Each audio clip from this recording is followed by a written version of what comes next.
In this video, we're doing a wall defense from the back, and just like the wall defense from the front, this can be maybe a car or a wall, a building. It could be your door as you're going into your home, right? So it could be a variety of things. Maybe you're walking by a set of buildings and somebody's trying to push you into an alley or into a wall to try to rob you or any of those kind of things. So depending on the pressure, we're gonna have slight adaptations and differences. But the key is to keep it simple. We are principle based, so largely most of what's going to happen is going to be identical, all right?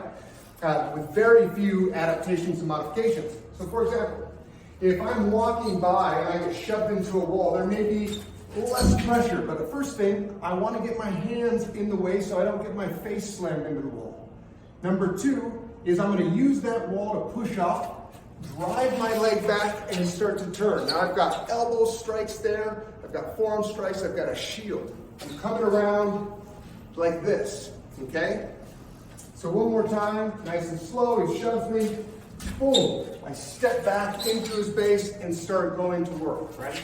Shoving, striking, squaring up. It doesn't really matter which side you go. If I'm not gonna go the opposite side, fine. Don't worry about if his legs are in the way. Drive through it and get a good base. Get nice and low and turn. This is especially helpful when you get things like extra pressure. So say he's trying to smother me, pushing me through a doorway in my apartment building, something like that. All right, so if I got shoved in there, he might be smothering me. First thing I need to do is push my hips off. I need to use that wall and get a nice solid base. And now I can do the same move as I'm going forward, okay? Use the wall as a brace. If you're really outweighed, I've done this exercise against a guy that was 450 pounds and he was a lineman for a top D1 university. He was adaptive, he was strong as hell. What did that look like?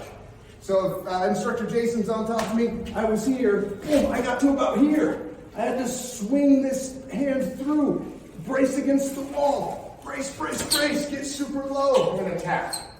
Right? So you're gonna have to adapt based on weight and pressure differences, but using the wall is a tremendous advantage, right? Get off of it, square up, and go to work with your counterattacks.